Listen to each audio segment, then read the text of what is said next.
Donc, monsieur Abel, vous avez des contacts avec les Maïmaï aussi à Congo. Oui. Racontez-nous de cette histoire. J'ai un ami qui m'a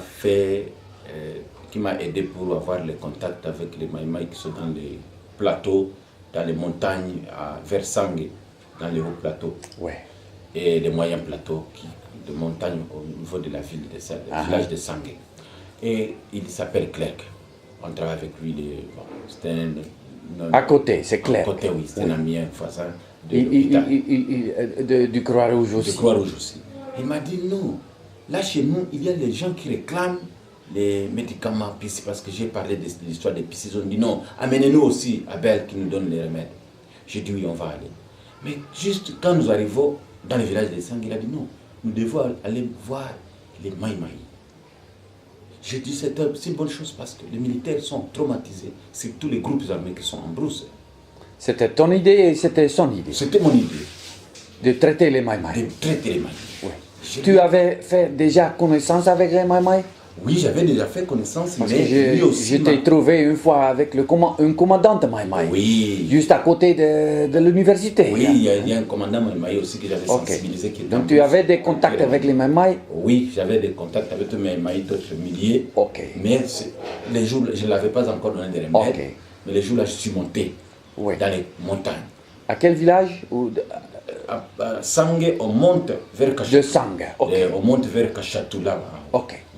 Et quand je suis arrivé dans les montagnes, j'ai trouvé un groupe de Maïmaï. Combien de gens? Non, c'était plus de 60, 65. Non, 65 Maïmaï. C'était pas dangereux? Non, ce n'était pas dangereux parce que j'étais accompagné par mon ami qui connaît que parmi les Maïmaï, il y a les enfants de son village. Ah, très bien. Bon, nous sommes arrivés, nous avions salué les groupes qui étaient sur la barrière. Je dis, ils ont demandé, vous allez où? Nous venons vous voir pour vous saluer. Et aussi, nous avons des remèdes qui peuvent vous aider. Des remèdes. Ah, ils ont compris les remèdes, ils ont dit, oh, c'est bon. Et croyaient qu'il y a des novalgines, des quinines, des aspirines. Ah, et comme j'avais ma mallette là-bas, alors, et pourtant, c'était l'EPICI. Ils ont dit, ok, je vais dire au commandant. Il est parti, nous sommes restés sur la barrière. Il est parti dire au commandant. Il y a les visiteurs qui viennent et ils nous amènent les remèdes. Le commandant me dit, oui, amenez-les. C'est le commandant Baleke. Il a dit, amenez-les. Faites-les entrer. Nous sommes partis. Arrivés là-bas, nous avons dit bonjour, monsieur le commandant. Il a dit bonjour. Quelle nouvelle? J'ai dit non. Bonne nouvelle, mais nous venons vous voir. Vous êtes en brousse, vous devez avoir des maladies. Nous sommes venus vous traiter. Il y a des remèdes. Chose étonnante, il a dit, les remèdes, ça vient d'où? Qui vous a donné les remèdes? Est-ce qu'il n'y a pas de poison dedans pour venir tuer mes militaires? J'ai dit non, c'est des bons remèdes. Moi-même, j'ai commencé d'abord à prendre les PC. PC 241. J'ai mis PC guerre. J'ai pris aussi le PC guerre. Tu as pris. J'ai donné aussi à mon ami avec qui j'étais PC guerre. Et il a dit, ok. Comme vous commencez par vous-même, donc c'est bon. Donnez à mes militaires, mais pas à moi. J'ai dit non, attends, je vais d'abord t'expliquer. Si je donne ce remède, PC, c'est parce que ce sont des remèdes très efficaces pour détraumatiser vos militaires. Il y a vos militaires qui ont des traumatismes. Ils ont fait beaucoup de guerres, ils ont tué les gens et ils ont vu beaucoup de gens mourir. Ils souffrent en brousse et tout ça. Et ils doivent être traumatisés. Il a dit oui, ok, donnez les remèdes, mais moi, ne me donne pas. Donnez à mes militaires. J'ai dit ok, il n'y a pas de problème. Là, il fallait être simple. Il ne faut pas résister. J'ai donné aux militaires. PC, guerre. Tu as commencé avec le PC guerre? Oui, j'ai ouvert le PC guerre. 5 août. Ouvrez la bouche. 5 août. À combien de gens? 5 août. Tout le monde? Et ce jour-là, tout le monde a accepté. Sauf le commandant. Tout le monde a accepté. Et donne-moi aussi. Nami Aounip, et c'était vraiment beaucoup. 50 gens? Oui. Non, 25? Plus de 25. Quand nous voulons partir, c'était déjà vers 18 h. Il faisait déjà noir. ils barrent le passage, disent non, vous n'allez pas. Il faut traiter tout le monde. Disaient les Maïmaï. Sinon, vous ne partez pas. C'était le même comme dans le village. Comme dans les villages encore. Ils ont barré la route. La route. Il faut nous traiter nous tous. Ah. J'ai donné le remède, j'ai donné le remède, j'ai donné le remède. Et j'ai terminé avec. Et je suis parti. Ok. Et c'est comme C'était ça. quand Mais cela, c'était quand? c'était, juste, je me rappelle, c'était le 14 septembre. Ok.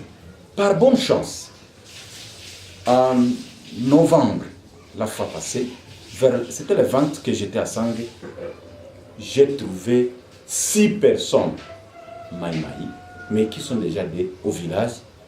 Un d'eux avait la roue et une machette. Il quittait les champs pour cultiver. Et quand j'ai passé sur la route, il me dit Jambo Munganga, Docteur. Jambo docteur. Je dis je ne le connais pas. Est-ce que tu peux me rappeler où est-ce que je t'ai vu? Tu m'as donné les remèdes quand j'étais dans les groupes armés, dans la brousse. Ah, j'ai dit ok. Mais comment que tu es ici? Non, après les remèdes là c'est bon. Il n'y a plus de cauchemars. Et la tête, c'est comme si on était enfermé, mais ça a ouvert notre intelligence. J'ai dit non, je quitte la brousse. Et nous sommes au nombre de 6 qui sont déjà ici au village et nous avions quitté la brousse. 6 personnes ont quitté la brousse. La brousse, ils ont dit, monsieur le commandant, vraiment, laisse-nous aller voir les membres de famille. Si ça va, on va rentrer. Si ça ne va pas, on reste. Et le commandant a dit, bon, allez là-bas, mais si ça va, revenez ici. Et ils n'ont plus rentré, ils commencent à cultiver les champs. Ah. Ouais, c'est ça. Donc, j'ai dit, bon, merci. Et ils ont laissé leur arme? Oui, ils ont laissé là-bas en brousse. J'ai demandé ça. J'ai aussi posé cette question. Où sont maintenant vos armes? Est-ce qu'on ne peut pas vous arrêter ici? Que peut-être le gouvernement va vous arrêter, que vous êtes en train d'aller voler les gens ou tuer les gens avec ces armes? Ils ont dit non, nous avions laissé en brousse. Le commandant a dit, si vous allez là-bas au village, laissez les armes ici. Ah. C'est comme ça. C'était très bien pour les Maïmaï. Oui. Et même ces Maïmaï ont dit, passez, allez encore chez nous dans nos villages pour soigner nos familles, nos enfants et nos femmes. Ah. Et je n'ai pas encore programmé d'y rentrer. Okay. Ça me demande aussi de moyens, tout ça. Vous voyez que c'est à plus de 25 km de Kafivira. Ça me demande de moyens, il faut de l'argent, il faut des transports, tout ça. Merveilleux. Et laisser aussi mon travail pour aller là-bas, il faut planifier, il faut programmer. Oui. C'est ça.